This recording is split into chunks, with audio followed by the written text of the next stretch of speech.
There was a lot of bandaging over there that they Really? had Maybe left. it might have been that one then. You saw when you were coming home? So I came home from work and I was driving this way and I saw her car totally off the road, completely in the tree. It was pitch black and it didn't look like anybody was in it. So at first I kind of drove by and I was like, I don't know if anyone was in there. I wasn't too sure. So then I thought about it for another couple seconds and I realized that the car was still here, so clearly it wasn't dealt with yet.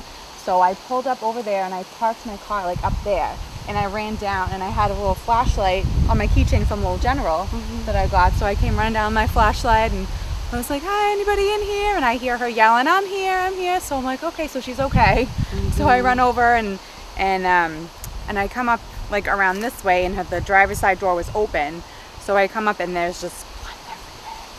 Just everywhere, all over the leaves, like soaked outside the car, all in the car. I had injury and it was probably about a 2-inch gash. Yeah. And that's where I was bleeding profusely from, because I take an aspirin at night because I'm at the age where you start taking aspirin. And that's probably why I was bleeding like a faucet, but I lost over 2 liters of blood. Wow, is that what they told you? That's what they told me. Oh my God. They said I was lucky that she had come along because I would have bled out and I wouldn't be here to tell the story. And I just want nurses recognized for all the wonderful hard work that they do, because they do a hell of a lot of work that's not noted and they're not recognized for it. And I want them to be recognized for the work they do.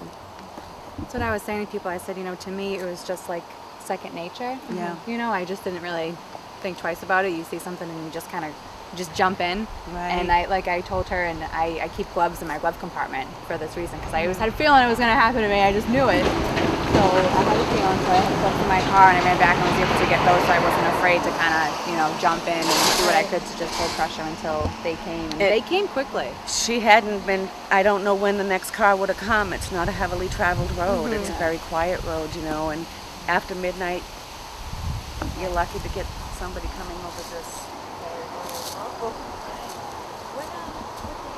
It was December 19th at about 12:20, 12:30. Yeah. Can I read you the Facebook post that I put up that night? Absolutely. So this is when I got home. It was like 1 o'clock. And this is what I wrote on my Facebook. I wrote, last thing I was expecting to see on my drive home after a 12-hour shift was a smashed up car on the side of the road.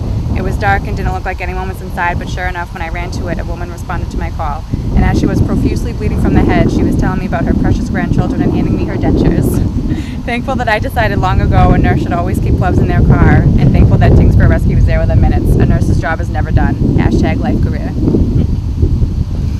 True story. So Debbie, were you conscious the whole time? Do you remember going I off don't. the road? No, I don't. I don't know how, why. I don't remember. I don't remember her. No? I kept writing notes because I was going to put it in the Lowell Sun. I would like to find the angel that saved my life December 19th. And then that didn't sound right. So then beneath it, I wrote another paragraph. And beneath it, I wanted to bring that to show her that I wrote it like 5 times. Well, I had a diverticulitis attack, wound up in the hospital in March. This young lady was my nurse. She was on, came right to my floor. I found my Right to angel, my floor. and I can't still believe that I'm blessed enough to be able to say thank you for saving my life, because she literally saved my life. What was your reaction when you found out she was your nurse again? Just what you're getting right now. Tears and My friend called pure me, and joy. my friend messaged me, and she said, I'm pretty sure that woman is here right now on the floor. So I called her, and we talked on the phone, and it was crazy. It was crazy. I called my daughter immediately and said, my angel works here. Please send me a $50 or $60 bouquet of flowers. Just send a beautiful bouquet of flowers, please. She's like, absolutely, Mom. And she was so excited, and we gave her flowers, and I gave her stuff and hugs, and my family thanked her. And Tuesday night we honored her at Lowell General with a beautiful cake, and she got a plaque from our representative, Colleen Gary. Still can't believe it. And it was a emotional moment. Yeah, it really was. I had a lot of family there, and a lot of friends were there, and there were 2 shifts of nurses that were there, so that was nice that they were able to realize that I also wrote on the cake, nurses are the best.